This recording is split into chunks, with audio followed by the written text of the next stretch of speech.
میں ایک عیاش عورت تھی۔ رات دیر سے گھر آنا، شراب پینا، ہر طرح کے کام کرتی تھی۔ پیسہ میرے ہاتھ کی میل تھا، اسی وجہ سے آزاد تھی۔ میری دیکھا دیکھی میری بیٹی کو 16 سال کی تھی، وہ بھی میرے دوش پر چل پڑی اور میرے روک ٹوک پر بھی نہیں سنتی تھی۔ ایک روز میں نے اسے تھپڑ مارا تو وہ ایک لڑکے کے ساتھ بھاگ گئی۔ ہم نے اسے ڈھونڈا تو پتہ چلا وہ ہسپتال میں ہے۔ ہم ہسپتال پہنچے تو بیٹی کو دیکھ کر ہوش کھو بیٹھی۔ بیٹی کے ساتھ تو گینگ۔ رات کا تقریباً آخری پہر ہو رہا تھا۔ میں شراب کے نشے میں جھولتی ہوئی جیسے ہی اپنے گھر میں داخل ہوئی، سامنے ہی میری بڑی بیٹی مریم بیٹھی ہوئی، شاید میرا انتظار کر رہی تھی۔ اس کو اپنے سامنے بیٹھا دیکھ کر میں نے فوراً ہی اپنے قدم زمین پر جمائے تھے۔ مجھے آتا دیکھ کر وہ فوراً ہی اپنی جگہ سے کھڑی ہوئی تھی اور میری جانب بھاگتے ہوئے آئی تھی اور میرے سینے سے لگ گئی تھی، جبکہ میں اس وقت اتنی زیادہ تھکی ہوئی تھی کہ میں اس کو اپنے سینے میں بھینچ بھی نہیں پائی تھی۔ میں نے فوراً ہی اس کو آرام سے خود سے علیحدہ کیا اور اس کی جانب دیکھتے ہوئے کہنے لگی، کیا ہو گیا مریم؟ اس وقت تک کیوں جاگ رہی ہو؟ تم جانتی ہو نا تمہارے بابا اس چیز کو ناپسند کرتے ہیں، پھر وہ مجھ پر صبح غصہ کرتے ہیں کہ تمہاری وجہ سے میری بیٹی کی نیند خراب ہو رہی ہے۔ یہ میرے سخت لہجے پر اس کا چہرہ یکدم ہی مرجھا گیا تھا۔ وہ میری جانب دیکھتے ہوئے کہنے لگی، ماما میں تو آپ کو رزلٹ دکھانے کے لیے جاگ رہی تھی، آج آپ کو پتہ ہے نا۔ وہ مزید کچھ کہتی اس سے پہلے ہی میں اسے جھڑک کر اپنے کمرے میں آرام کے لیے چلی گئی تھی۔ میں دوپہر کی اپنی ایک دوست کی پارٹی میں گئی ہوئی تھی۔ وہاں پر مجھے اتنا وقت لگ گیا تھا کہ رات کا آخری پہر ہو چکا تھا، اور ایسے میں مریم کا مجھے راستے میں روکنا مجھے بے حد خفت میں مبتلا کر رہا تھا۔ اس لیے میں جلد سے جلد اپنے کمرے میں آ کر آرام کرنے کے لیے لیٹ گئی تھی۔ میں نہیں جانتی تھی کہ پیچھے میری بیٹی کی کیا حالت ہوئی ہوگی، بس مجھے اپنے آرام کی فکر تھی، اور اسی چیز کو مد نظر رکھتے ہوئے میں نے اسے جھڑک دیا تھا۔ اگلی صبح جب میں بیدار ہوئی تو اس کی آنکھیں روئی روئی سی معلوم ہو رہی تھی۔ ایک پل کو مجھے ندامت ہوئی اور میں فوراً ہی اس کے پاس جا کر اسے اپنے سینے میں بھینچ چکی تھی، جبکہ وہ بھی ممتا کا لمس پاتے ہی فوراً میرے سینے سے لگی اور روتے ہوئے شکوہ کرنے لگی، جبکہ میں نے اسے پیار سے سمجھایا تھا اور انعام کے طور پر اسے باہر کھانا کھلانے کے لیے لے گئی تھی۔ ہم دونوں میاں بیوی جدی پشتی رئیس تھے۔ اللہ تعالیٰ کا دیا ہمارے پاس سب کچھ تھا، لیکن کہتے ہیں نا جب اللہ دیتا ہے تو سنبھالنے کی تمیز بھلا دیتا ہے۔ بس کچھ لوگ ہی ہوتے ہیں جو اللہ کا دیا ہوا سنبھال لیتے ہیں، لیکن ہم ان بدبخت لوگوں میں سے تھے جو اللہ کی دی ہوئی نعمتوں کو اس طرح سے استعمال کر رہے تھے جس کی ہماری نظر میں کوئی قدر و قیمت ہی نہیں تھی۔ میرے شوہر بھی بہت ہی عیاش قسم کے مرد تھے اور میں بھی بہت ہی عیاش تھی۔ میں اور وہ صرف سوسائٹی کو دکھانے کے لیے ایک ساتھ تھے، اس کے علاوہ ہمارا کوئی ارادہ نہیں تھا۔ لیکن اس دوران کب میں حاملہ ہوئی مجھے علم ہی نہ ہوا تھا۔ میں تو اس بچے کو اس دنیا میں لانا ہی نہیں چاہتی تھی، لیکن اپنی ساس کی عزت کی خاطر مجھے گھٹنے ٹیکنے پڑے تھے اور 9 مہینے مریم کو کوکھ میں رکھ کر اس دنیا میں لے آئی تھی۔ لیکن مجھے مریم سے کوئی سروکار نہیں تھا، بس ایک دنیا دکھاوے کی خاطر میں اسے پیار کر لیتی تھی۔ مریم کافی ہوشیار بچی تھی، اس نے اتنی عیاش فیملی کو دیکھتے ہوئے بھی بری عادتیں نہیں اپنائی تھی۔ وہ بچپن سے ہی کافی سمجھدار تھی، زیادہ تر وہ اپنی دادی کے ساتھ ہی رہنا پسند کرتی تھی۔ میں اور میرے شوہر جتنے عیاش تھے، ہمارے ماں باپ اتنے ہی سمجھدار اور دیندار تھے۔ میری ساس مجھے اکثر ہی یہ تاکید کرتی رہتی تھی کہ اولاد کی جانب سے اتنی غافل نہ ہو کہ بعد میں پچھتانا پڑے، لیکن مجھے ان کی کسی بات سے بھی فرق نہیں پڑتا تھا، اور یہی میری زندگی کی سب سے بڑی خطا ثابت ہونے والی تھی۔ وقت کا کام ہے گزر جانا، اور اب میری بیٹی مریم 16 برس کی ہو چکی تھی۔ میرے شوہر اب تھوڑا وقت مریم کو دے دیا کرتے تھے، کیونکہ اس کی عمر اب ایسی تھی کہ اس کے قدم لڑکھڑا سکتے تھے اور وہ اب برائی کو اپنا سکتی تھی۔ اسی لیے میرے شوہر نے سمجھداری کا مظاہرہ کیا تھا، لیکن میں اس عمر میں آ کر بھی اپنی حرکتوں سے باز نہیں آئی تھی، اور میں یہ بات بھی بھول چکی تھی کہ اللہ تعالیٰ جب ڈھیل دیتا ہے تو دیتا ہی جاتا ہے، لیکن جب وہ اس ڈھیل کو کھینچنے پر آتا ہے نا تو انسان کو منہ کے بل گرا دیتا ہے۔ ایک روز رات کا کوئی 1 بج رہا تھا، میں آج گھر پر ہی موجود تھی۔ پیاس کی شدت سے گلے میں کانٹے چبھنے لگے تو میری آنکھ بے ساختہ کھل گئی تھی۔ میرے شوہر مجھ سے کروٹ موڑے نیند کی آغوش میں تھے۔ میں نے ایک بری نگاہ سے ان کی جانب دیکھا اور سائڈ ٹیبل پر جگ کو دیکھ کر برا سا منہ بنایا تھا، کیونکہ اس میں پانی کا ایک قطرہ بھی موجود نہیں تھا۔ میرا دل چاہ رہا تھا کہ ملازمہ کا منہ توڑ کر رکھ دوں، جس کو میں ہمیشہ ہی یہ تاکید کرتے نہیں تھکتی تھی کہ سب کے کمروں میں رات کے پہر ایک ٹھنڈے پانی کا جگ رکھ دیا کروں، تاکہ کسی کو بھی نیچے جانے کی زحمت نہ اٹھانی پڑے۔ لیکن یہ کام چور ملازم کبھی وقت پر کام کرتے ہی نہیں تھے۔ میں غصہ کرتے ہوئے نیچے آ چکی تھی، لیکن میں نہیں جانتی تھی کہ آج میری آنکھوں کے سامنے کیا منظر آنے والا ہے۔ پورا لاؤنج اندھیرے میں ڈوبا ہوا تھا۔ میں دیوار ٹٹولتے ہوئے کچن کے پاس پہنچی اور پانی کا گلاس بھر کر لبوں سے لگایا۔ گھٹا گھٹ پانی حلق میں اترتا چلا گیا تو سکون سا محسوس ہوا تھا۔ پانی پی لینے کے بعد میں نے واپسی کی راہ لی، لیکن اچانک ہی مجھے ایسا محسوس ہوا تھا جیسے لاؤنج میں کوئی سایہ سا داخل ہوا ہو۔ رات کے اس پہر ہمارے گھر میں کسی کا داخل ہونا مجھے حیرت میں مبتلا کر رہا تھا۔ مجھے یکدم ہی پریشانی نے آن گھیرا تھا۔ عجیب عجیب سے وسوسے میرے دماغ میں گردش کرنے لگے تھے۔ میں سمجھ گئی تھی کہ کہانی خراب ہے، یقیناً کوئی نہ کوئی چور ہمارے گھر میں گھس آیا ہے۔ ویسے ہی گھر میں اتنی دولت، سونا چاندی رکھا ہوا تھا، اگر کوئی چور ہمارے گھر میں گھستا تو اس کے وارے نیارے ہو جانے تھے۔ میں نے فوراً ہی کچن میں جا کر ایک ڈنڈا اٹھا لیا تھا۔ میں نے سوچ لیا تھا کہ جو بھی شخص ہوگا میں اسے دھنک کر رکھ دوں گی۔ میں نے ہمت کر کے جیسے ہی لاؤنج کو روشن کیا تو سامنے کا منظر دیکھ کر میری آنکھیں پھٹی کی پھٹی رہ گئی تھیں۔ مجھے یقین نہیں آ رہا تھا کہ جو منظر میں دیکھ رہی ہوں وہ حقیقت پر مبنی ہے۔ میں نے تو ایسا کبھی خواب و خیال میں بھی نہیں سوچا تھا۔ بھلے ہی میں کتنی عیاش سہی، لیکن میں اس حد تک نہیں گر سکتی تھی، اور خاص کر کے مریم کے حوالے سے تو کبھی میرے دل میں ایسا خیال بھی نہیں آیا تھا۔ سامنے ہی مریم کسی لڑکی کی باہوں کے حصار میں تھی، اور اس نے نیم اریاں لباس بتن کیا ہوا تھا، جبکہ وہ لڑکا مریم کے ساتھ غلط حرکات انجام دے رہا تھا۔ لاؤنج روشن ہوتے ہی دونوں ایک دوسرے سے کسی اچھوت کے مانند دور ہوئے تھے۔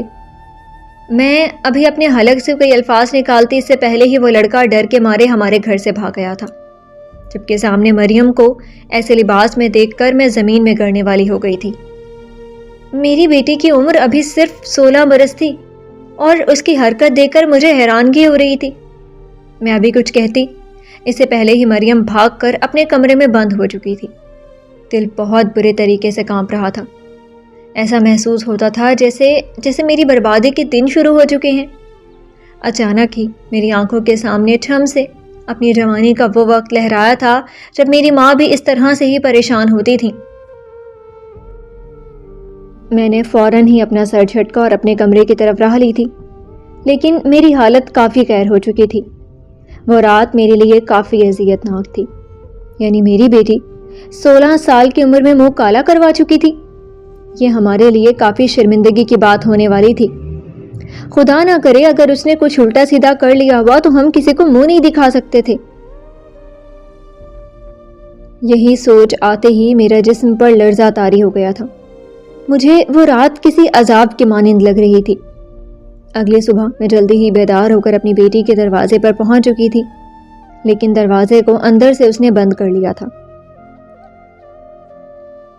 میں نے ماسٹر کی سے دروازے کو کھولا اور کمرے میں داخل ہو گئی تھی۔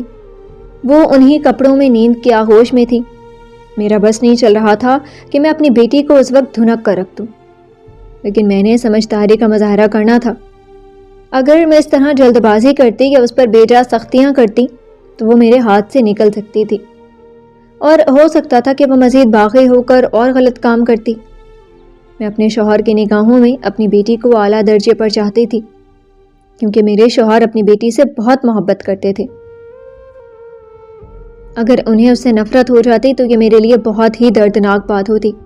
جو بھی تھا، مریم میری بیٹی تھی، اور اس کی تربیت کا ذمہ بھی میرے سر ہی تھا۔ میں نے فوراً ہی مریم کا کندھا جھنجھوڑا اور اس کو اٹھ جانے کا حکم دیا۔ پہلے تو وہ مندی مندی آنکھوں سے مجھے ٹالنے لگی کہ مما ابھی مجھے سونے دیں، تھوڑی دیر بعد اٹھ جاؤں گی، لیکن میری سخت گھوری اور کھری کھوٹی سنانے پر وہ فوراً ہی بیدار ہو کر سر جھکا چکی تھی۔ میں نے اس کے اٹھتے ہی اس پر سوالوں کی بوچھاڑ کرتی تھی کہ وہ لڑکا کون تھا اور تمہارے ساتھ رات کے اس پہر ہمارے گھر میں کیا کر رہا تھا؟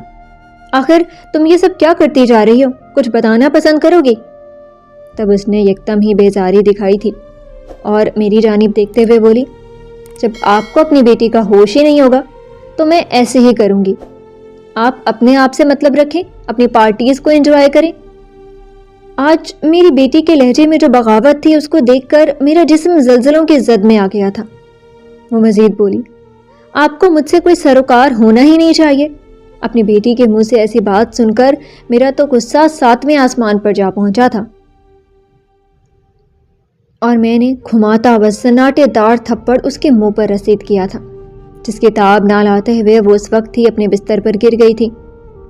میں نے اس کے بال اپنی آہنی گرفت میں تھامے تھے اور اس کو جھنجھوڑتے ہوئے کہنے لگی تھی، آج کے بعد تم نے اس طرح کی کوئی بھی حرکت کی تو یاد رکھنا تمہیں اس گھر سے دھکے مار کر نکال دوں گی. اب تک تو تم نے میری صرف محبت دیکھی ہے، اگر تم نے میری سختی دیکھ لی تو مجھ سے پناہ مانگو گی. جبکہ وہ خاموشی سے بیٹھی رہی تھی.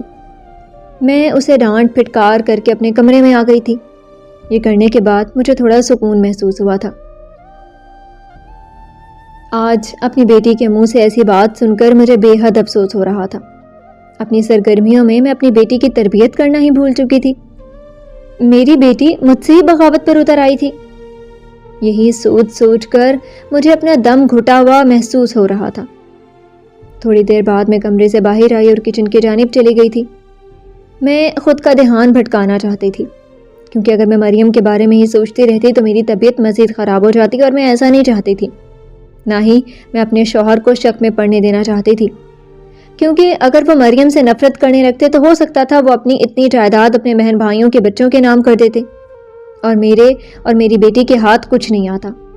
اور میں ایسی کوئی غلطی سرزد نہیں کرنا چاہتی تھی جس سے سب کچھ برباد ہو جاتا.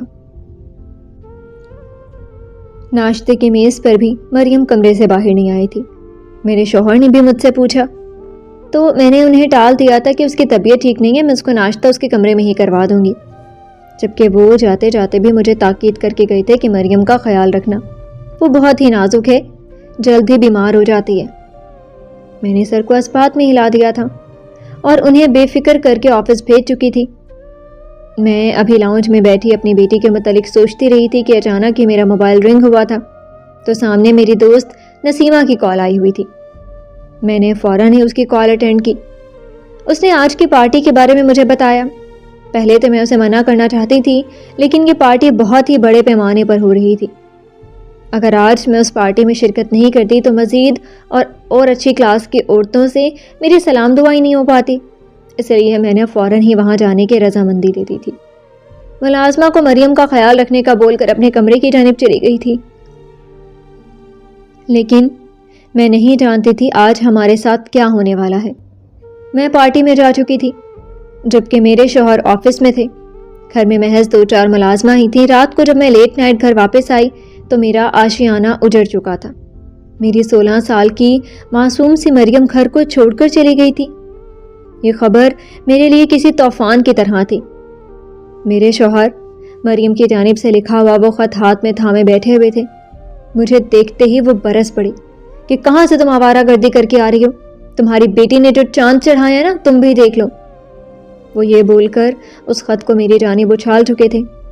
میں نے دھڑکتے دل کے ساتھ اس خط کو پڑھنا شروع کیا تو میرے رونگٹے کھڑے ہو چکے تھے. اس میں مریم نے لکھا تھا کہ ماما بابا، آپ دونوں نے میرے لیے بہت کچھ کیا ہے. میں آپ دونوں کی ہمیشہ شکر گزار رہوں گی، لیکن یہ میری زندگی ہے اور میں اس کو اپنی سوچ اور پسند کے مطابق گزارنا چاہتی ہوں. میں جانتی ہوں کہ میں اچھی لڑکی بھی بن سکتی تھی، لیکن آپ دونوں نے ہی مجھے یہ سب کچھ کرنے پر مجبور کیا ہے. ماما، آپ نے اپنی پارٹی پر دھیان دیا جبکہ بابا صرف اپنے آفس پر ہی دھیان دیتے تھے. ایسے وقت میں صرف زہیب ہی تھا جس نے میرا ساتھ دیا ہے، اس لیے میں آج اس کے ساتھ شادی کر رہی ہوں اور آپ دونوں کی زندگی سے ہمیشہ کے لیے جا رہی ہوں. خدا حافظ، اپنا خیال رکھیے گا. یہ الفاظ نہیں بلکہ میرے لیے کسی خنجر جیسے تھے جو میرے دل میں پیوست ہوئے تھے. میرا یکدم ہی سر گھوم گیا تھا اور کچھ ہی پل میں حواس سے بیگانہ ہو گئی تھی. کچھ دیر بعد مجھے ہوش آیا تو میں اپنے کمرے کے بستر پر لیٹی ہوئی تھی. ساتھ ہی میرے شوہر پریشان حال کھڑے ہوئے تھے. انہوں نے مجھے اٹھتا دیکھا تو فوراً ہی فکر مندی سے بولے، تمہاری طبیعت اب ٹھیک ہے نا؟ زیادہ پریشان ہونے کی ضرورت نہیں ہے. میں اپنے ذرائع سے پتہ کروا رہا ہوں کہ مریم کہاں گئی ہے۔ وہ نادان ہے، جلد بازی میں یہ فیصلہ لے گئی۔ اگر رات کو کچھ ہوا تھا اور تم نے اس پر صبح ہاتھ اٹھایا تھا تو کم از کم تم مجھے بتاتے تو۔ اگر تم سختی کر رہی تھی تو میں سامنے سے نرمی دکھاتا تاکہ وہ ہم دونوں کی توجہ سے ٹھیک ہو جاتی، لیکن ہر بار کی طرح اس بار بھی تم نے بے وقوفی کی اور سب چیزیں خراب کر دی۔ اپنے شوہر کے منہ سے ایسی باتیں سن کر میرا غصہ 7ویں آسمان پر پہنچ چکا تھا اور میں بھی دھاڑتی ہوئی بولی، آپ کس حیثیت سے مجھ پر یہ الزام تراشی کر رہی ہیں؟ جو بھی آج مریم کے ساتھ ہوا اس میں آپ بھی شریک دار ہیں۔ آپ کو بھی اپنی بیٹی کا کوئی ہوش نہیں تھا۔ اسی خط میں اس نے آپ سے بھی شکوہ کیا ہے۔ آپ مجھے اکیلے اس طرح سے دوش نہیں دے سکتے۔ ہم دونوں کے ساتھ کتنا بڑا سانحہ پیش آ گیا تھا، اس کے باوجود بھی ہم دونوں اپنی حرکتوں سے ہی باز نہیں آئے تھے۔ میرے شوہر بھی ابھی جوابی کارروائی کرتے اس سے پہلے ہی ان کا موبائل رنگ ہوا تھا، اور جیسے ہی انہوں نے اپنے کان سے لگایا تو ان کے چہرے کا رنگ بدلتا جا رہا تھا،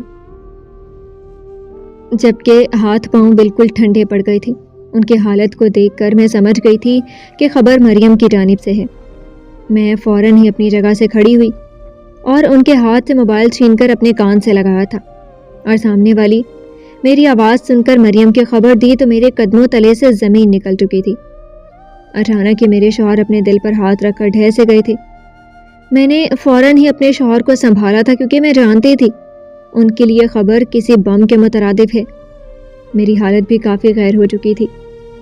ہم دونوں میاں بیوی ایک دوسرے کے ہمراہ اسپتال کی جانب گامزن ہو گئے تھے، کیونکہ ہمیں خبر ملی تھی کہ مریم مل چکی ہے، لیکن اس کی حالت کافی خراب ہے۔ اس کا گینگ ریپ ہوا ہے اور اسے سڑک پر پھینک کر وہ جانور چلے گئے ہیں۔ مریم ہسپتال میں ایڈمٹ ہے۔ یہ سوچ ہی ہمارے لیے سہانے روح تھی۔ ہماری معصوم سی 16 سال کی بیٹی کے ساتھ جو ہو گیا تھا وہ میرے لیے مرنے جیسا تھا۔ میں اور میرے شوہر فوراً ہی اس ہسپتال پہنچے تھے۔ میرا دل تو بار بار ایک ہی دعا کر رہا تھا کہ کاش وہ لڑکی میری بیٹی نہ ہو، ان لوگوں کو آنکھوں کا دھوکہ ہو گیا ہو۔ لیکن کہتے ہیں نا، جب اللہ تعالیٰ اپنی رسی کھینچتا ہے تو آپ کو منہ کے بل ہی گرا دیتا ہے۔ اور جب ہم ہسپتال پہنچے تو ہم پر یہ بات آشکار ہو گئی تھی کہ وہ لڑکی جو سڑک سے ملی تھی وہ کوئی اور نہیں بلکہ ہماری مریم تھی۔ یہ خبر سنتے ہی ہم دونوں بے ساختہ زمین بوس ہو گئے تھے۔ ہماری بیٹی کی حالت بہت خراب تھی۔ میں نے جب مریم کو ہسپتال کی کھڑکی سے جھانک کر دیکھا تو میرا پورا جسم لرز گیا تھا۔ میری مریم کو ان جانوروں نے اتنے ظالموں کی طرح نوچا تھا کہ میں اس کو دیکھ کر اپنے آپ کو قابو نہیں رکھ پائی تھی۔ میں ہسپتال میں ہی گھٹنوں کے بل چیخ چیخ کر روئی تھی۔ آج پہلی بار مجھے تکلیف محسوس ہو رہی تھی۔ جب بھی کبھی مریم بیمار ہوتی تھی تو میں اسے ملازماؤں کے آسرے پر ہی چھوڑ کر اپنے آپ میں مگن ہو جاتی تھی۔ میں سوشل لائف میں اتنی زیادہ مشغول ہو گئی تھی کہ میں اپنا خاندان بھول بیٹھی تھی، اور اس وقت میری بیٹی کب میرے ہاتھوں سے نکلی ہمیں علم بھی نہ ہوا۔ یہی حال میرے شوہر کا بھی تھا۔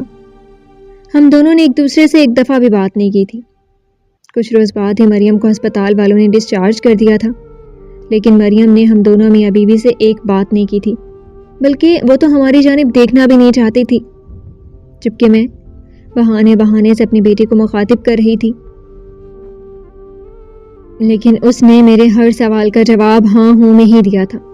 میں بہت بار چھپ چھپ کر رو چکی تھی، لیکن مجھے چین نہیں مل رہا تھا۔ ہم دونوں میاں بیوی اپنی مریم کو لے کر گھر آ گئے تھے۔